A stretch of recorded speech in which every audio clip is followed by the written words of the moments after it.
Shrouded in legend, Cocos Island, somewhere in the endless expanse of the Pacific Ocean. Discovered in 1535 by Spanish conquistadors. To this day, still concealing legendary pirate treasures.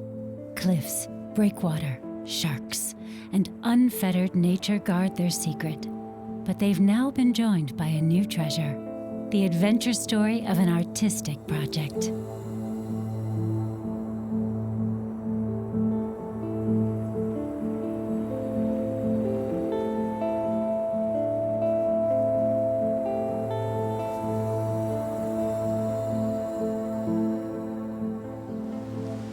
This is a place of tremendous myth and legend, and where Stevenson thought of, his Treasure Island story came from that original dislocation, most likely.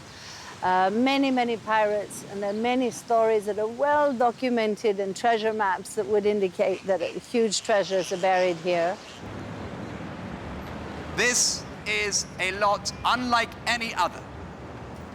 You, as the winning bidder, will be the owner of a code, of a beautiful enclosed GPS coordinate, a map that will lead you to a hidden treasure encased in a vacuum seal which will contain 40 extraordinary artists ranging from Marina Abramovic, Olafur Eliasson, Ed Ruscha, Los Carpinteros, and so on and so forth. 3-centimeter-long roll of paper.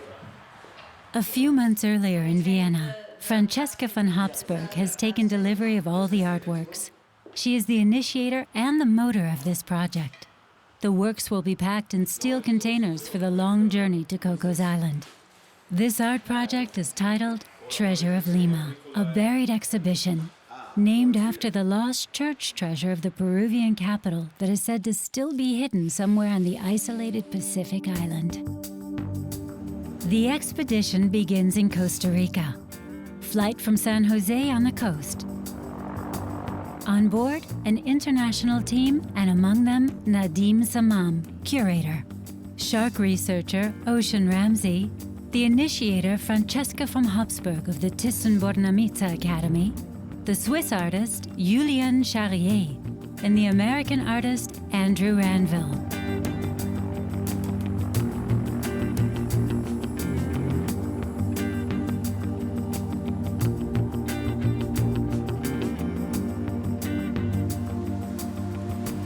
No one yet knows whether this mission will be a success. With a crew of 7, they make their way across the Pacific, 550 kilometers to their goal, Cocos Island, aboard the Dardanella.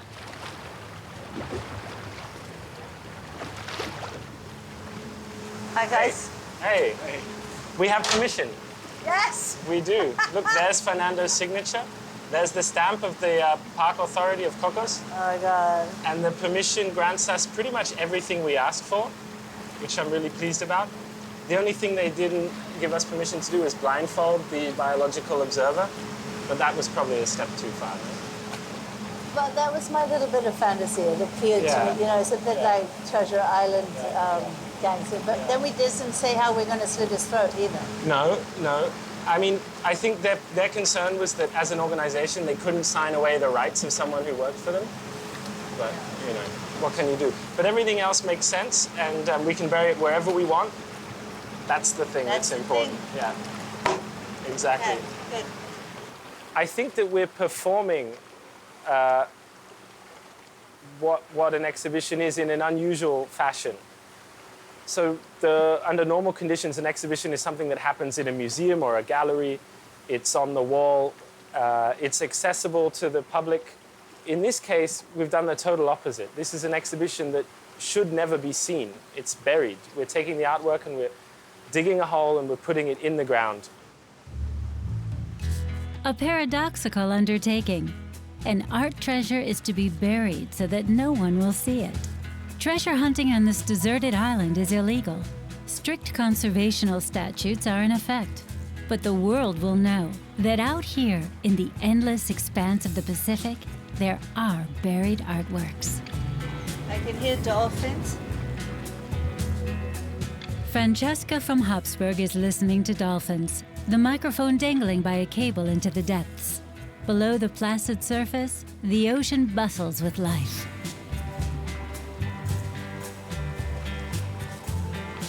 Nadim Samam with Andrew Ranville uses the time for a photographic experiment.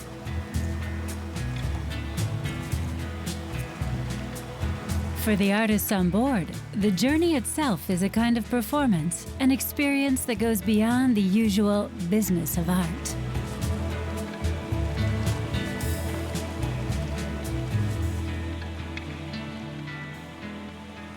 All those things that people criticize about contemporary art, they're talking about work that they see in, in the museums or in the galleries. And they're sort of disappointed in those things that they have most ready access to. Sometimes, you have to travel further in order to encounter something that perhaps moves you in a different way or that changes your mindset. And traveling isn't just physical traveling. Sometimes you have to make a mental leap or you have to go on an intellectual journey to reach that place in which art says something other than what you might normally expect. It's Robinson Crusoe's Cave and Castle, apparently. So this is kind of like fiction. No, this is Robinson Crusoe's island, and this guy believes that it's Cocos Island. It's really hard to see the... Cocos Island was also the inspiration for Robert Louis Stevenson's adventure novel, Treasure Island. A secluded paradise in the boundless Pacific.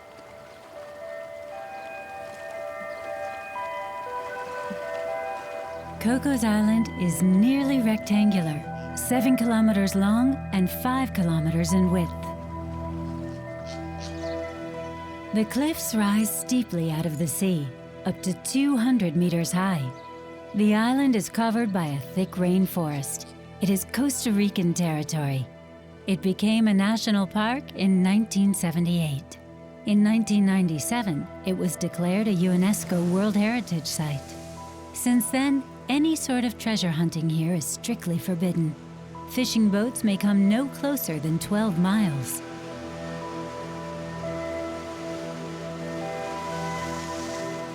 There are only 2 small bays that allow safe access to the island. It was given its name due to the many coconut trees growing here, as described by pirates in the 17th century. Today, only a few of the trees are left standing alone. On the stones of Chatham Bay, past visitors have chiseled their names for posterity to read.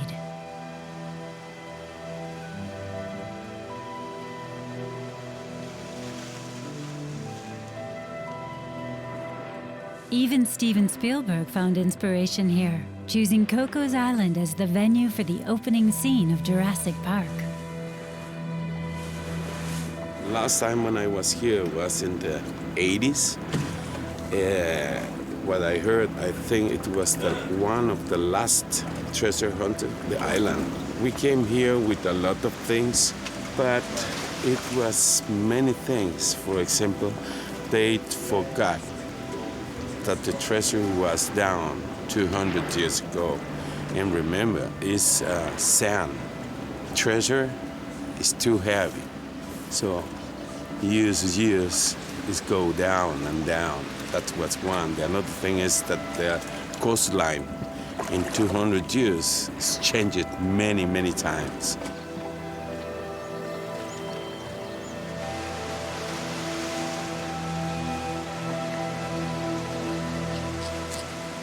We find a very old bottle, hinges, coffer hinges, a piece of gold chain, but that was all.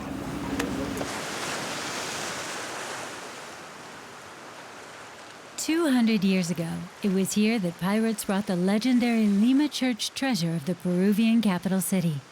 The treasure of Lima is rumored to include a life-size golden statue of Maria. For hundreds of years, this island was an important hideout for buccaneers because here, fresh water is abundantly available from natural springs. Vegetation thrives in the tropical climate. In 1889, August Gisler makes the journey from Remscheid, Germany to Cocos Island. He brings deer and pigs, and with the authorization from the government of Costa Rica, he even becomes the island's first governor. He's even able to convince a number of families to join him on his treasure hunt on the island. The last of the adventurers leaves after 4 years. Gisler remains. Even today, the island is populated by the descendants of these domesticated pigs who have adapted well to life in the wild. Gisler, the obsessed treasure hunter, can't give up. He toils through jungles and scales mountains.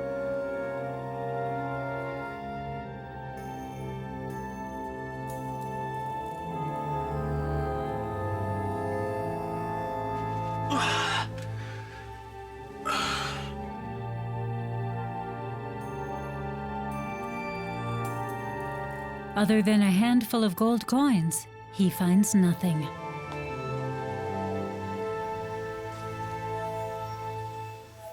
When he finally leaves the island in 1908, he has lived there for nearly 20 years.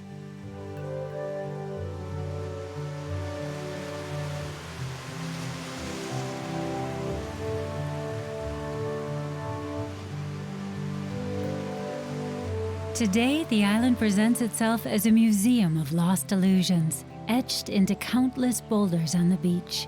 The evidence of adventurers and treasure hunters who sought the spectacular golden treasure of Lima in vain.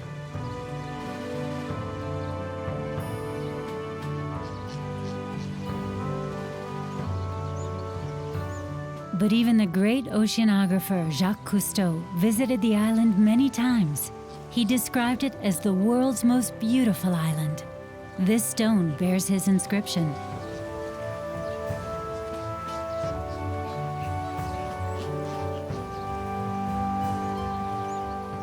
Hundreds of kilometers still separate the art exhibition from the natural paradise. Art and nature, what is their relationship? Does art simply imitate the beauty of nature?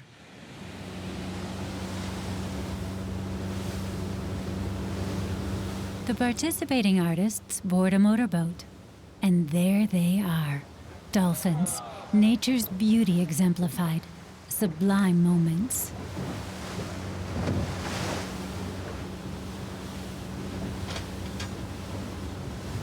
But art can do more. It should help to raise attention for the conservation of the natural ecosystem. This is the goal of the expedition team, and the reason shark researcher and preservationist Ocean Ramsey is here. Rolling, rolling. Okay, so aloha is how we kind of greet everybody. I'm from Hawaii, that's where I grew up, and my dad's from San Diego, so I got to spend some time in cold water. We've got white sharks and mako sharks, and also in warm water, we've got all the other species around there. These are a couple, but this is like, okay, worst case scenario. This is a tiger shark, it's swimming up at me. Oh my gosh, it wants to eat you. What are you gonna do? Nice little round nose. You can push his nose down.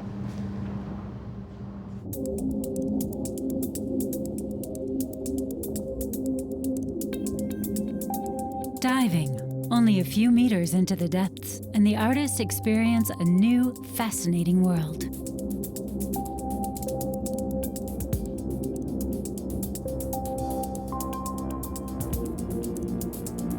Swarms of fish, and the divers in the middle of it all.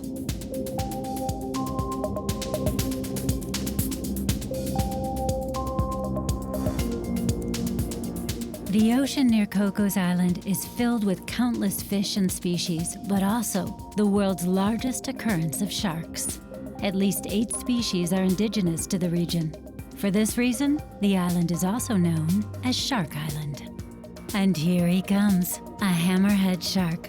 The large carnivore is now an endangered species.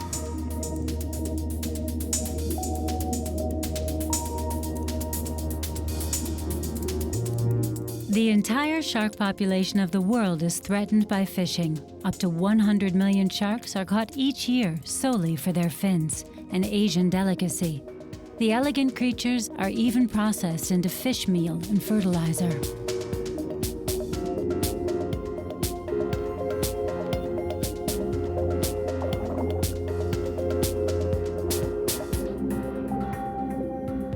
it a scary experience for the artists diving among the sharks?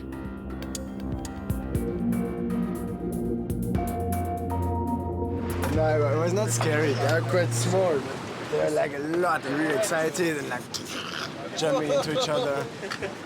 Really, really impressive actually. Really nice. Oh, great dive. Like a big jack here.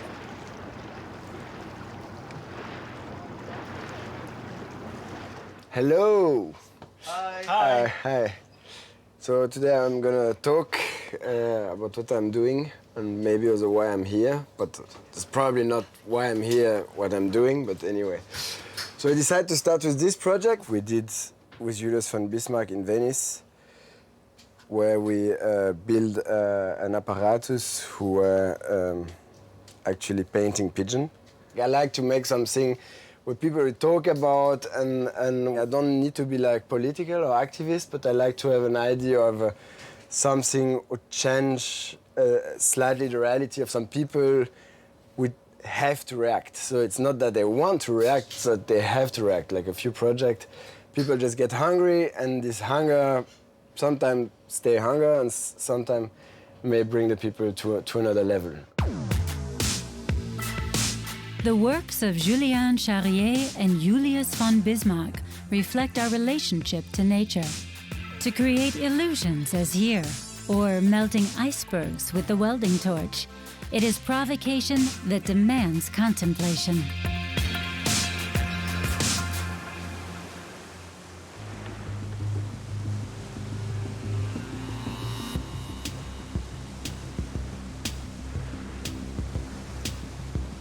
Arrival at Coco's Island. Finally. It's morning. The weather is ideal for going ashore. The island is larger than the team had expected.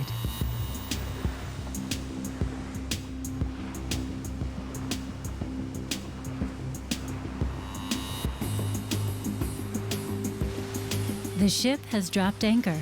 The last preparations are made. The art treasure still needs to be packed.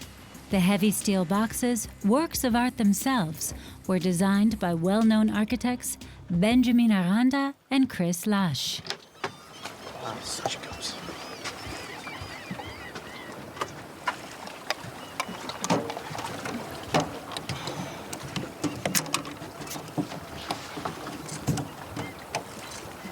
Yep. Okay. Let's set it on top of the jacuzzi. Yeah, no, I'm just checking if it fits, that's all. Which I don't think it fits. That doesn't work. So maybe here, no space. It needs to be cut down, I think. What is it? This is Olafur Ellison's piece. Flat packed. So what we've got to lose about half a centimeter. So can we take the piece out? You fix the box without the piece in it, and I put the piece together. We take a picture of the piece, and then we put it back in. Do you know how to make it? All right, well, then you need the other elements. That's the piece. Oh, wow. It's almost like a model for a little solar system made out of magnets and strings, and that was sort of now swallowed by this treasure. It's somehow something really big, right? It's about everything. It's about the kind of totality of cosmos in all corners of life. But on the other side, it's just a few strings and a handful of magnets. It's nothing particularly exciting. But the story, obviously, is interesting. And then again, magnets are nice because they kind of indicate themselves where they are, disregarding whether you can see them or not, because it's a magnet. So maybe it is, somehow still magnetic while being buried down in the ground.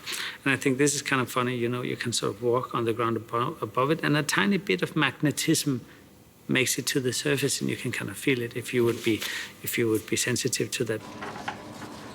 It's a Costa Rican artist, Lucia Madriz. Oh, this is amazing. I love this piece. It's a drawing of the global seed vault in Svalbard Island. Oh, yeah. Yeah. This is called The Ghosts of All Eternity. We wanted to include some ghosts in the treasure. And these are actual recordings of ghosts that were made by Carl Michael von Hauswolf. So this is a piece of wax, actually, and the whole recording is on this cylinder. Put that in. Put it up. We might shoot it on there. Oops. But you know what? The screws for the Chicks on Speed, all-time collaborators with us, and in fact, this idea of burying a treasure came from a song that I co-wrote together with them called Art Dump, so which is also included inside the treasure already. I think that this exhibition is more than the sum of its parts. You know, just cataloging all the individual objects that go into the chest or the exhibition architecture and posting that online, that could happen, but it changes the meaning of these works, you know, as a group. So I think what we have here is a dream. And what we treasure is the little bit of space in which we can actually dream, the things that we cannot hold in our hands, that we can think about while dreaming. And the truth is that the art world has been so obsessed with kind of organizing, systematizing, rationalizing the way we dream. So museums are kind of very predictable and very affirmative and totally predefined dream machines, right? You think you go in and dream, but actually you're told what to think. What can art mean when it's not just available like any other thing, like a hamburger from McDonald's or a bauble from a luxury goods shop? You know, art has to be taken out of this realm of, you know, instant access sometimes, you know, in order for us to start to talk about, you know, other modes of valuation.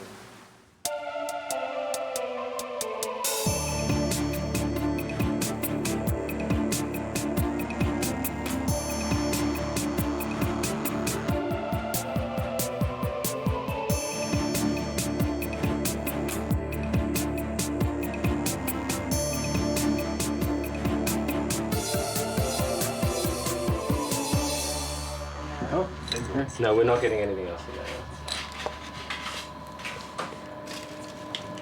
that. I hate to tell you this, but I think we should take this thing right out this afternoon, right now, and bury the treasure right now, because the conditions are perfect. It's 39 pieces. 39 pieces. Oh my God, it's sunny out there. I'm gonna get a cap. Wow.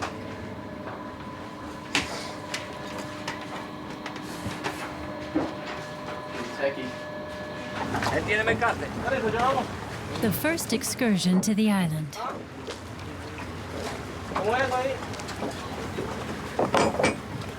Mario, si quieres. They're like reflective.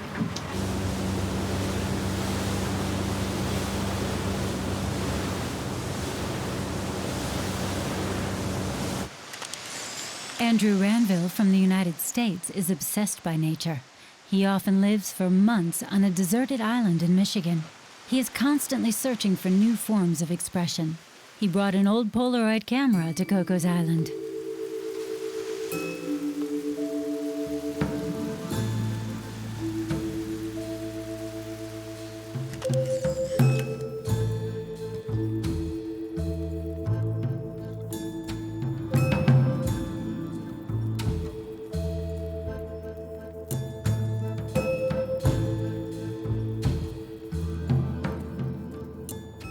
There's a strain of my work that's been dealing with islands, well, a big part of my work, and my arts administrative practice, like building a residency on another island in Lake Superior, on Rabbit Island. So I think there's a lot of threads that were coming together, and it made sense, I think, to come to Cocos and to bury the treasure, to be part of the expedition. So yeah, I was very excited.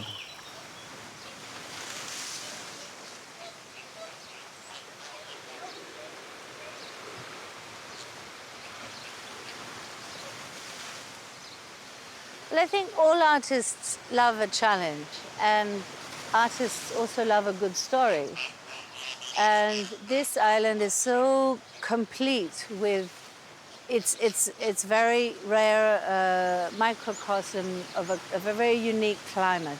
Its wildlife and its marine life are very unique, but it's the most important and the most well-known part of this island is, of course, its history and all the myths and legends of pirates and of treasure bearing, of treasure hunting. I mean, everybody from every loose-end half-wit pirate all the way up to President Roosevelt tried to find the treasure of Lima. So, I mean, these are colossal treasures buried here on this beach just behind us.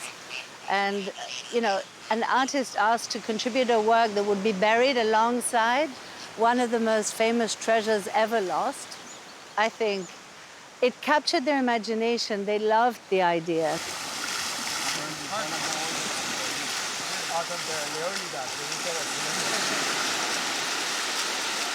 And egal if you're doing ephemeral intervention, egal what are you doing, there is a traces of the intervention, of the action, of the painting, of any kind of art who can be produced. And these traces, it's a lot, you also have this wish that it stays somewhere. And then that's why I thought that was really interesting, because it's both really what the art wants to be, but simultaneously completely the opposite of what it does. And then I had a hard time to decide what I will put in. And I actually put a piece with my friend Julius von Bismarck, so we made a work together that we put in, a picture work having to do with culture and nature and this idea of like the human trace in the world. I will not tell too much about it because that's have to stay secret.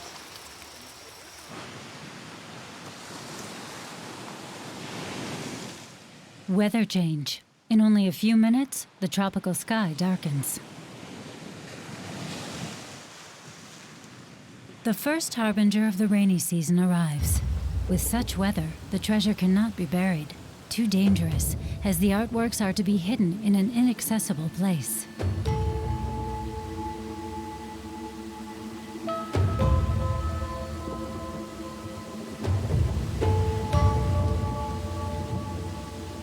The weather prognosis for tomorrow promises sunshine, the decisive day.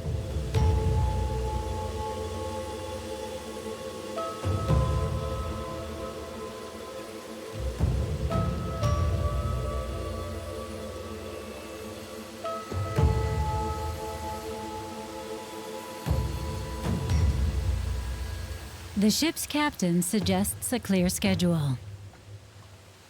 I think in order to do it, we need to do it as the tide is high and coming down. High tide's at 5:30. So my suggestion is that we have breakfast at 6 a.m. I'd like to be in the tender and departing, or at least loading the tender at 6:30. As you guys saw today, getting in and out of the water from the swell, the surge, the rocks, whatever, it's difficult and it's dangerous.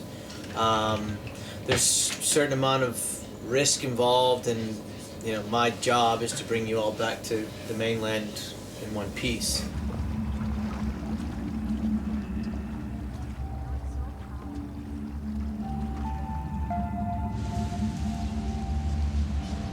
Early in the morning, will the weather hold?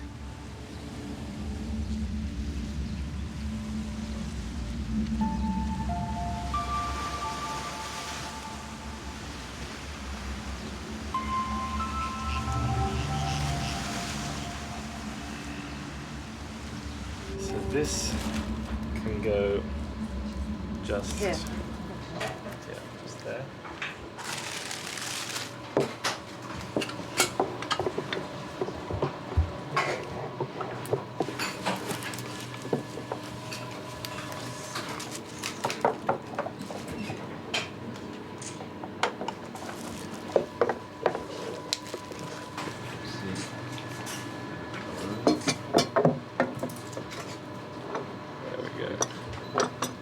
Perfection. Look at that. Huh? Oh. Can I get an extension cable? Is anyone? I said, yeah. I remember you mentioning it, Francesca. Here we go. We're vacuuming. What's the PSI that they say it needs to be at, Nadim? Take it up to 3 and then pull it out and then pin it and then it can go and then we'll lose like 0.5.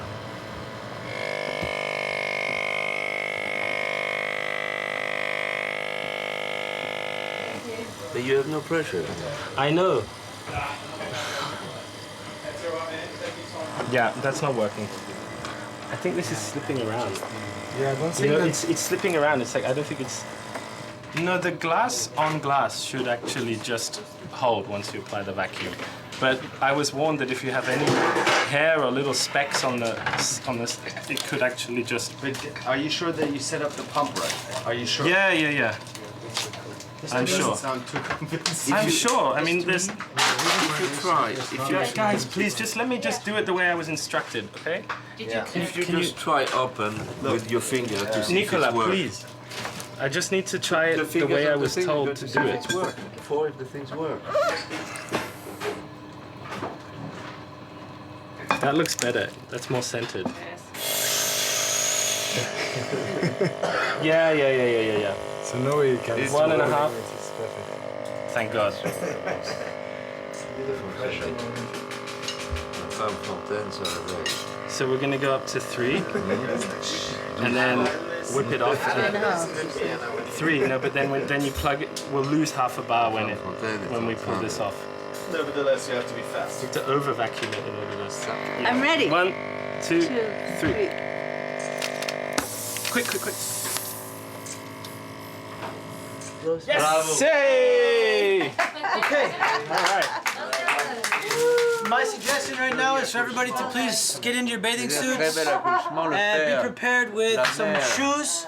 We have dry bags. Everybody can put their shoes in when we get to shore because you will be swimming from the boat to shore.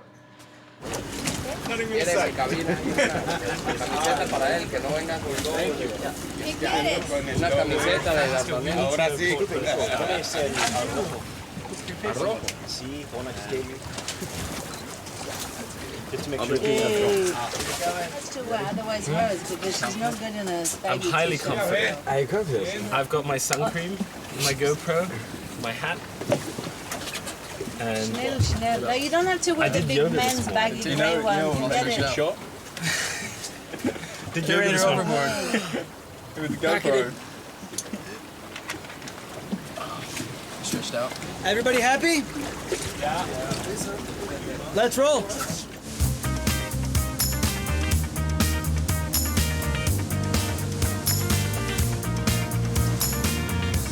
They're on their way.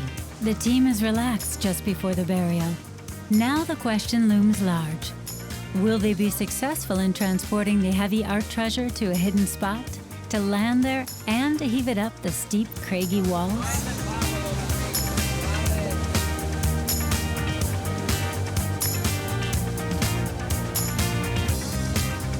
The coast, jagged and raw. Despite the low tide, the breakers are treacherous. The steel treasure chest is waterproof, and still, the slightest error and the whole undertaking could be for naught.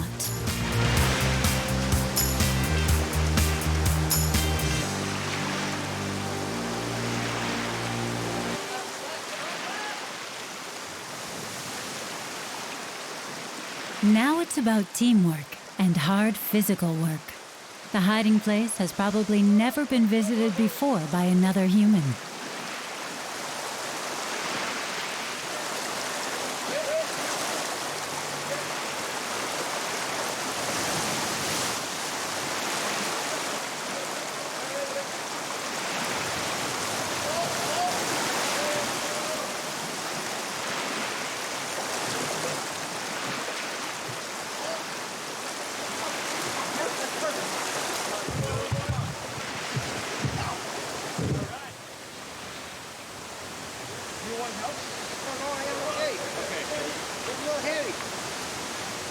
Just big.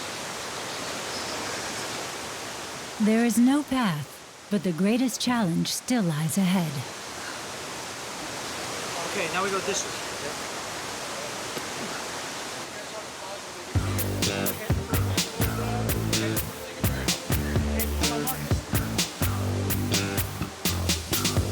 A waterfall, This is the route the treasure, with a combined weight of 180 kilos, must take.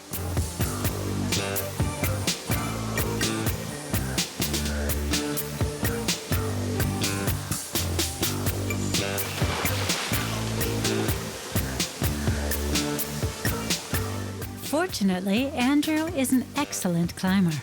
Higher up, he will fasten rope so that a rope ladder can be attached. It's a tough job.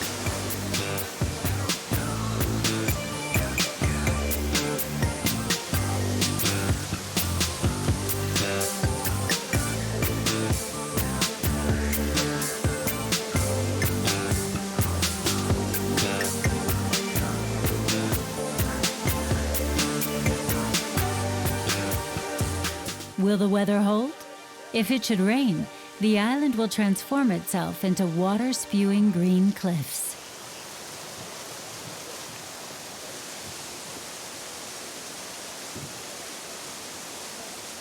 Time is running out.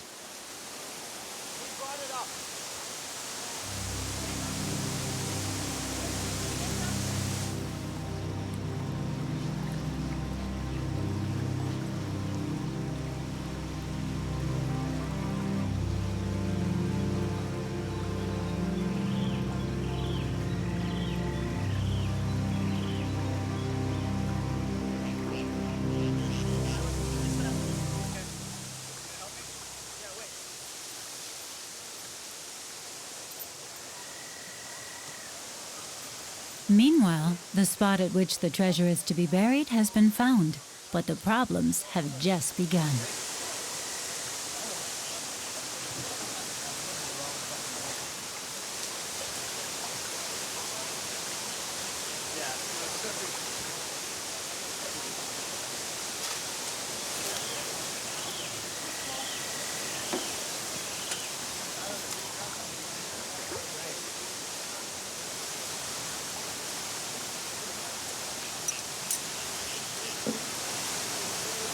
First we put the top on, we see if it's really the right way up, yeah? Okay? And then we place the bottom, like in the middle there. The point will stick in, and then we do it up there, and we can dig the bottom out, no? Well, or not? my only thought is this, two things. Can you stand next to it? Okay? That's the problem. Yeah, I think this is quicksand, so we just need to get it started, and I think it'll sink on its own in time. Maybe not in front of our eyes, like as we watch it, but you put your foot in there and you just start to go. So that's useful for us. But it also means that we can't stand in the pool and dig out the hole, because we'll be digging our own grave, I guess.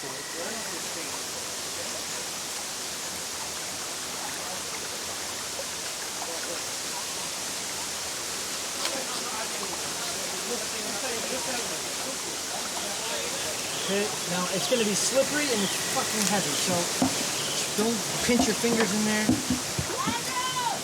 A last look at the treasure, a collection of works by well-known contemporary artists. In New York, a map will be auctioned off that can lead the owner to the spot. But the map is encrypted in a code, and the code must be broken. Additionally, searching for treasure on the island is forbidden. Probably, the art treasure will remain hidden here for eternity, just like the church treasure, the legendary Treasure of Lima.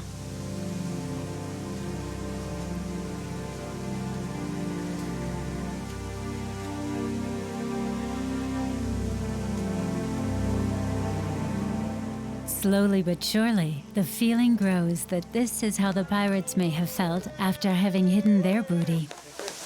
Who has the top? Any little elves, Ryan! We need to finish it.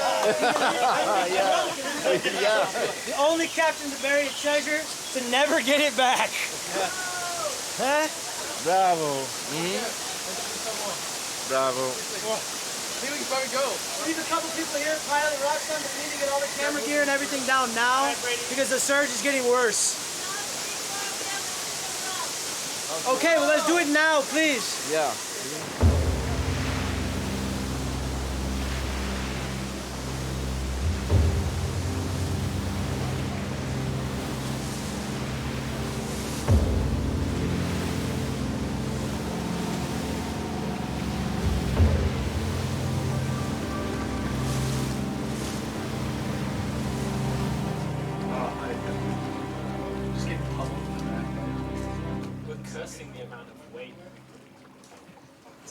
the ocean is such a powerful and beautiful force, and watching all these things that you've spent so long working, with a team to kind of develop and have manufactured, thinking about how you're going to transport them safely, and then just seeing them tossed about by a wave that's, up from the surface of the water to its peak, half as tall as you. They just look like matchboxes and toys, and it could just tip over and smash into a rock. But that was fun for me. The purity was also when we drank the rum, but then we also washed all the mud off ourselves in the waterfall. That was great. Yeah, so we were laying in the waterfall, just washing all the mud off ourselves. And then after a shot of rum. I said to Andy when we were in that waterfall, sometimes you find yourself in a waterfall, in a pool of water that no one else has ever swum in, on an island in the middle of the Pacific after burying your treasure. Why? Because art demands it, and it was great. Whatever reckoning may happen from this, let's hope. Maybe our reckoning will be a positive reckoning, because we're really being pirates in reverse, aren't we? Yeah. Because our intention is to leave it there, to have it be a legacy. When I was maybe 6 years old, it was a dream to bury a treasure, and now I'm 27 and just getting reality. So it's a nice thing. I never thought that I would come to the island of Robinson and just bury my treasure, or our treasure.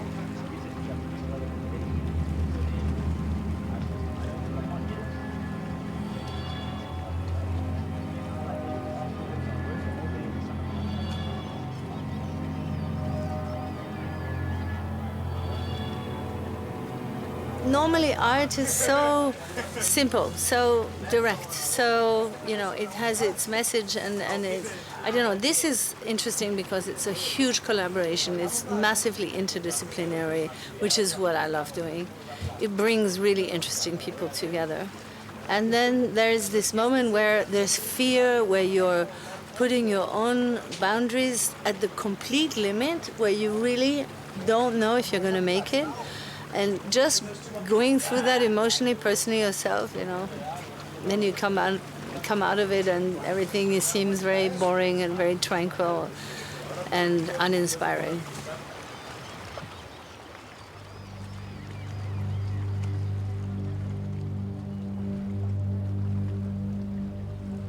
A legend is born. Somewhere in the mud of the island lies a great artistic treasure. The proceeds of the treasure map auction will benefit research for the protection of the sharks that live in the waters surrounding the island. Nature and art, inspiring and serving one another.